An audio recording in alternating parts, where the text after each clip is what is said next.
From summer heat to wildfire haze, we're taking a live look outside at the smoke being pushed into Oregon from eastern Washington and Idaho.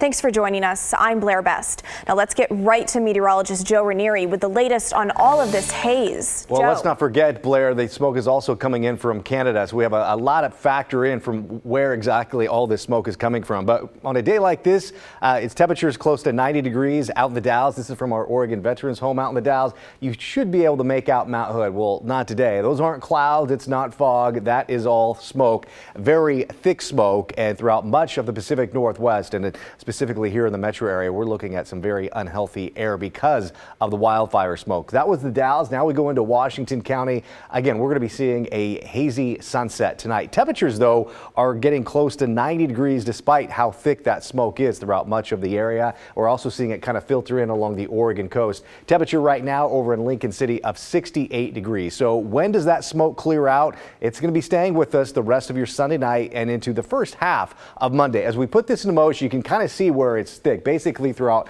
much of western Washington, western Oregon, and along the east side of the state. Tomorrow we'll start to see some of that cloud, or I should say the smoke, lighten up a little bit. It'll start to lighten it up a little bit throughout parts of the metro area by late morning, early part of the afternoon. There could be a few locations that just continue to see that smoke and haze sit over them, and that's going to be throughout parts of the Oregon Cascades. But again, the air quality slowly is taking a hit. You know, earlier this afternoon it was unhealthy for sensitive groups. Now it's basically unhealthy throughout the metro area and even into parts of central and eastern Oregon. We really need some rain to help wash out this air, but that's not going to be happening at least throughout the west side of the state because of the poor air quality. Again, the Portland metropolitan area is under an air quality alert until at least tomorrow night. We also have that red flag warning in place as well. That green color you saw is a flood watch. Why is that in place? Well, that's because we're going to be seeing the remnants of tropical depression move in, tropical depression Hillary, I should say, move in throughout eastern Oregon tomorrow. I'll talk more about that in just a few minutes. All right, Joe, thanks so much.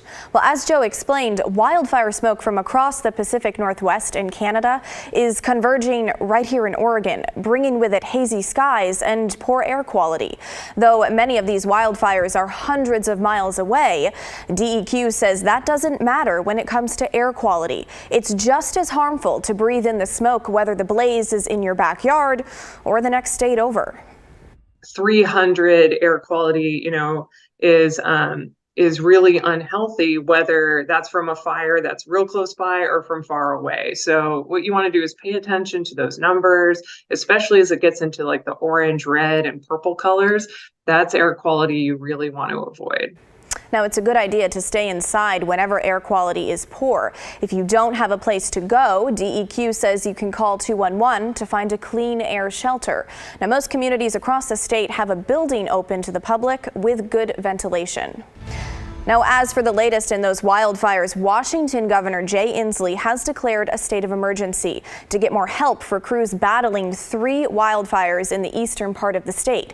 2 have done major damage. One is the Oregon Road Fire near the town of Elk, northeast of Spokane. It's burned 24 structures and has forced thousands to evacuate. Now, the bigger fire, the Gray Fire, is near Medical Lake, southwest of Spokane, and has burned nearly 200 structures, many of them homes, and one person has died. Now, the mayor of Medical Lake hopes her community can move forward from this devastation. I've experienced a house fire and had another family member the same. So I understand the trauma and the devastation that these people are going to feel. These are my friends. I'm driving by homes that I know the family. So, it touches me, deep in my heart. I'm praying for them. Well, the Gray Fire is still 0% contained, and it's estimated to be over 10,000 acres. Now back to Oregon. The Lookout Fire, burning in the Willamette National Forest in Lane County, was started by lightning and appears to be the most active fire in the state right now. Now, this comes after at least 15 new wildfires were caused by lightning overnight across Oregon. Updated numbers for the Lookout Fire show more than 10,000 acres have been burned with no containment yet. It's caused the closure of some popular recreation areas, and that closure will be in effect for the next month unless conditions there change. Well, family members in Battleground, Washington are still searching for a missing 14-year-old. Ty Bouchard's family has been looking for him for nearly 2 weeks. Let's bring in Thomas Schultz. And Thomas, you talked with a family who says he left home late at night without telling them where he was going. Yeah, that's right, Blair. Ty's father tells me that Ty left home around 12:30 the night of August 9th. The family's been looking for the 14-year-old frantically since then, with no luck yet. Somebody knows where Ty is. Jacob Bouchard has been searching It's been tough. fervently for his son for nearly 2 weeks. Hard to sleep, hard to focus. Bouchard says Ty is a generally upbeat, happy-go-lucky person. He stands up for people who are anxious or are being picked on. But recently, Bouchard says the teen has struggled with depression. Ty left his family's Battleground home just after midnight on August 9th. I don't know how I didn't notice Ty moving around. The longer he's gone, the longer he'll be without consistent medication and therapy. It's been rough. We have 2 younger kids who we haven't really told that Ty's gone right now. Ty's mom is in Vancouver, but Bouchard says she hasn't heard from him either. Pretty stressed out. We all are. The Battleground police have been on the case since Bouchard alerted them his son was missing. Recently, a friend of the teenager sent Bouchard a Snapchat they received of Ty with newly dyed green and black hair.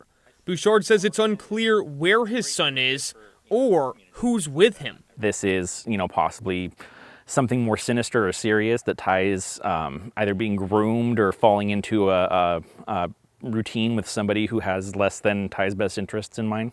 And Bouchard believes someone knows where his oldest child is. Somebody has to know. 14-year-olds can't get by in the world absolutely alone. Somebody's buying food. Ty is 5'5" and weighs around 130 pounds. If you have any information about where he may be, you're urged to contact the Battleground Police Department. You can find more information on our website, kgw.com. Blair? All right, Thomas, thank you.